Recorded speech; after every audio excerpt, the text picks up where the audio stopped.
Welcome to Innovate for Climate 2018. We're coming to you live from Frankfurt.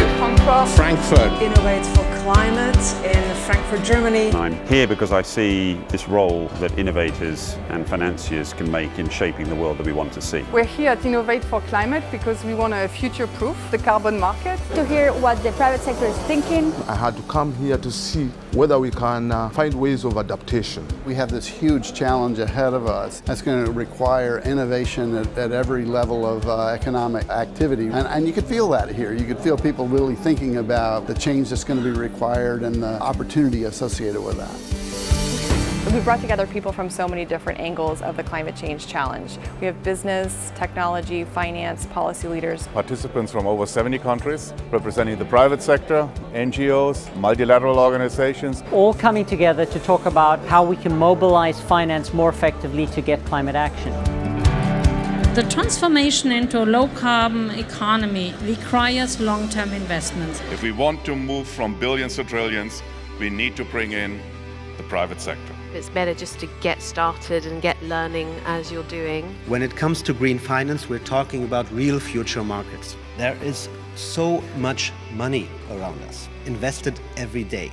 And the question is if it's invested in the right direction. Governments cannot lag behind in the innovation path. And hence, from Spain, we are starting a new line of work with the World Bank, which is called the Next Generation of Climate Markets. It is a first step to facilitate the development of the new markets that were established in the Paris Agreement.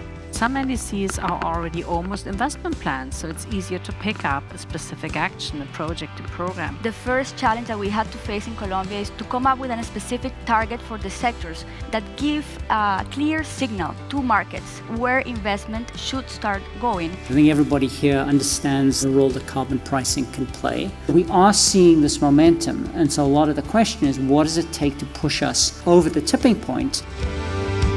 We have seen pressure from the shareholders who are asking for more and more in this space. If you give people the opportunity and tell them, hey, you can have not only a return, you can really have impact with your investment, then it's democratizing the access to energy efficiency projects. If we're applying blockchain to renewable energy, why not use renewable energy to power blockchain? It's about empowering our societies to change through radical transparency. It's not just technological solution. It is governments behaving differently, it's individuals, it's the private sector behaving differently, it's civil society stepping up. You have to tap into ideas from every corner. There's a lot of momentum and interest and collaboration happening.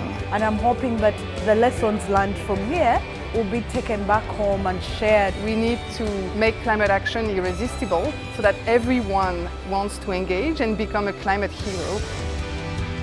Very excited to see where this takes us, and we look forward to seeing everyone at Innovate for Climate next year. So you heard it, we can be proud of what we've done here in Germany. We are transitioning to a low-carbon future. We must keep going in the knowledge that the cumulative effort of all of us working together can get us to the future that we want.